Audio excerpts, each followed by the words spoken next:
Hey everyone, I hope everybody is doing good. We are about to start a new section. Up till now we've been looking at objects either moving in straight lines, up and down, circular. And now we're going to look at objects that go in what's called periodic motion, repeat itself. Here's something about nature. If I have an object, like let's say a spring, and I apply a force on it this way, and I squeeze it, it now applies a force back this way, trying to get back to where he was. If I did the opposite and I stretch that spring, so that's your rest position, and I stretch it, now it wants to come back.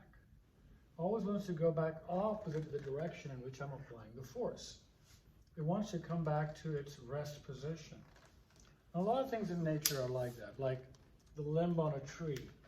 If you have a tree out here and you have a limb and you pull down on it, it tries to go back up. And when you let go of it, what does it do? It kind of goes back and forth like that. And that's called periodic motion, motion that repeats itself, that goes through that same positions back and forth. And so the spring would do that. It would keep going back and forth if you let this thing, if you let it go from here, it would keep going back and forth between these motions. And so that's called periodic motion. And so anytime you have a force that tries to bring itself back, we call those kind of forces restoring force.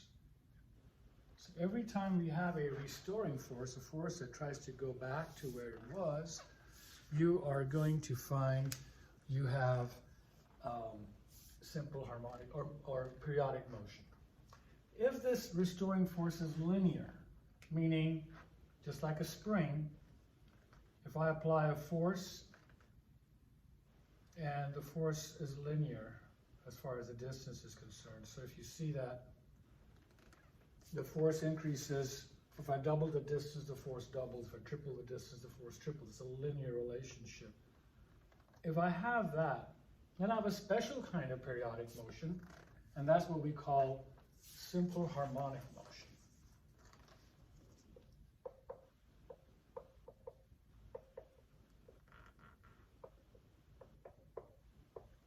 And you might ask, well, how is simple harmonic motion different from periodic motion? They're both going back and forth. Yes, they both are.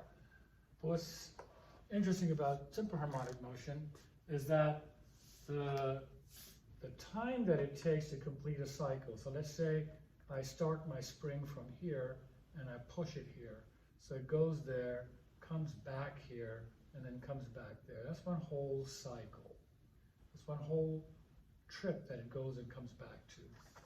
That is called, the time it takes to do that is called the period. We'll talk more about the period in a little bit.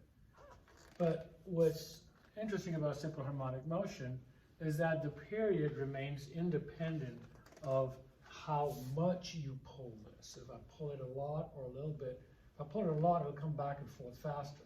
If I do it a little bit, it'll do slower here. But the amount of time it takes to complete one cycle stays the same. That's something typical of simple harmonic motion, which is why we call it simple, because the period remains constant and it makes it a little easier problem to tackle. This here that I made over here was basically something we've seen before. Remember we said that if we apply a force on a spring, that it applies a force back, and that force is given by F equals K times X. Well, this is Hooke's law. And this is basically saying, and there's a negative sign here that I kind of left out on purpose, just to keep it simple for you guys. The negative sign basically says that if I apply X in that direction, the force is going to come back in the opposite direction. If I put X in the negative direction, if I make this negative, then the force is positive because the negative and the negative cancel.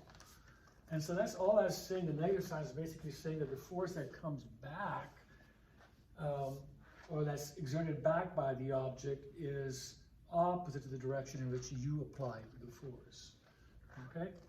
And so that is what causes simple harmonic motion. The same thing can happen with a pendulum If I take a pendulum that's kind of hanging here, the string, it's a little tied up here, and I pull it to this point, and I let it go, well, when I pull it here, it wants to go back to where it was, right? If I pull it here, it wants to go back where it was, so this is going to cause simple harmonic motion. And so this is going to go back and forth like that, exhibiting simple harmonic motion.